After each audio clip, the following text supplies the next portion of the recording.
कैसा हुआ?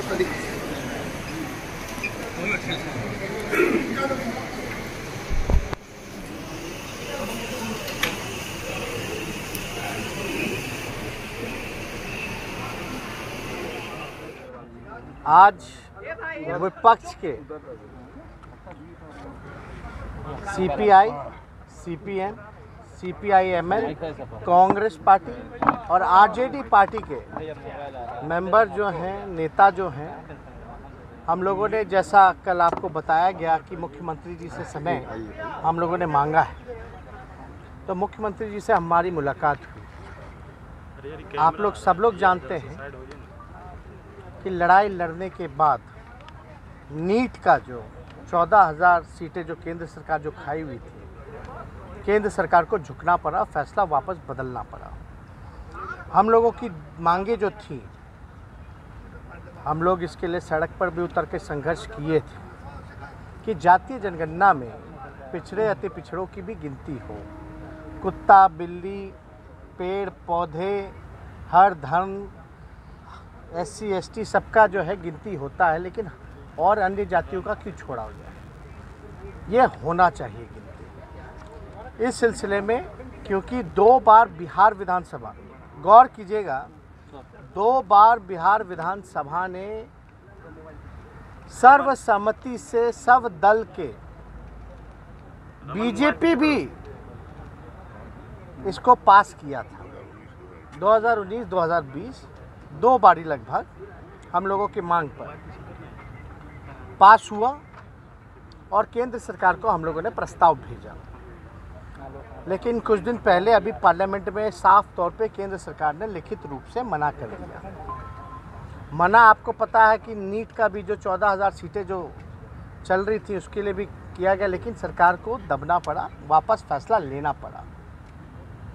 तो हमारा फर्ज बनता था कि जब बिहार में सब दल के लोग सर्वसम्मति से बिहार विधानसभा से पारित कर रहे हैं, तो हमारा महत्व क्या रह जाएगा? तो हम लोग इसलिए मुख्यमंत्री जी से हम लोगों ने समय मांगा, और मुख्यमंत्री जी लगातार जो है कहते रहते हैं कि हम इसके पक्ष में हैं, लेकिन कराएगा कौन?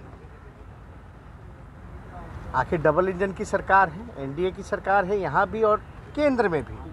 तो इसलिए हम लोगों को लगा कि भाई बिहार विधानसभा के मान सम्मान के लिए हम सब लोग जो है मुख्यमंत्री से मिलके ये प्रस्ताव रखें कि भाई आप प्रधानमंत्री जी से समय लीजिए और समय लेकर के सारे दल जो भी बिहार विधानसभा में हैं, वो सारे दल के नेता डेलीगेशन एक हम लोग कमेटी बना करके प्रधानमंत्री से मिले।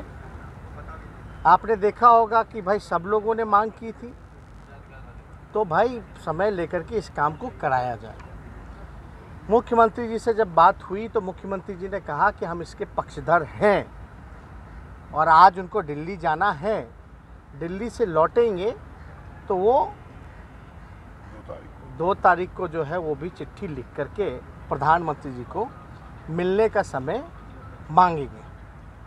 और ये भी हमने कहा दूसरे प्रस्ताव में, अगर मिलने का समय नहीं मिल पाता है तो इसमें हमने उदाहरण भी दिया कि जैसे कर्नाटका राज्य ने अपने खर्च पर गिनती जनगणना कराई है, तो आप बिहार सरकार भी घोषणा करें कराने की। तो मुख्यमंत्री जी को जब ये बात हमने रखा तो मुख्यमंत्री जी को इस चीज़ के बारे में जानकारी नहीं थी, कर्नाटका सरकार के बारे में।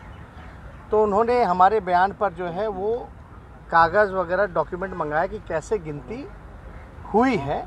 तो उसमें भी नीतीश कुमार जी का ये कहना है कि एक बार मंगा के हम लोग देख लेते हैं सारी चीज़ें। उन्होंने हम लोगों के बयान के बाद जो है कर्नाटका सरकार का जब उदाहरण हमने दिया, तब जो है कागज़ वगैरह मंगा करके वो देख लें। जब वो आ जाएगा, अगर नहीं मिलने का केंद्र सरकार मना करती है तो मुख्यमंत्री ने जैसे कहा कि इसमें लीगल उगल क्या होगा वो दिखवा लेंगे। तो इसलिए ये बात जो है आज चर्चा में मुख्यमंत्री जी के साथ हम सभी दल के लोगों के विस्तार रूप से हुई। ये हम लोगों की मांग रही है शुरू से। आपको भी पता है, लालू जी इसी कड़े धूप में सड़कों पर भी निकले थे और सर्व दल के लोग, यहाँ जितने लोग खड़े हैं, महबूब भाई हैं, अजय भाई हैं, अपने कांग्रेस के अजीत जी हैं, सब लोग हम लोग जो हैं मिल कर के इस बात के लिए हम लोगों ने सड़क पे भी लड़ाई लड़ी है, सदन में भी सर्वसम्मति से पास किया है। और ये हो जाने से आखिर पता होगा तभी ना बजट में आप उनके जन कल्याण के लिए आप अलग से प्रोविज़न रखिएगा, अलग से योजना बनाइएगा। तो ये जानकारी तो होनी ही चाहिए और ये जानकारी केवल सरकार को ही नहीं होनी चाहिए बल्कि बिहार के या देश के नागरिकों को भी जानकारी होनी चाहिए कि आखिर किसकी कितनी आबादी है। क्योंकि आप देखिएगा जानवरों की गिनती होती है, अलग अलग जानवरों की गिनती होती है, पेड़ों की गिनती होती है, हर धर्म में है उसकी गिनती होती है, SC ST की होती है। तो और सब जातियां जो पिछड़े अति पिछड़ी या अन्य वर्ग हैं वो क्यों छूटी रही इसमें? इसमें तो सबको जानने का अधिकार है और उसी हिसाब से इनके विकास के लिए, इनके उत्थान के लिए योजनाएं बनेंगी।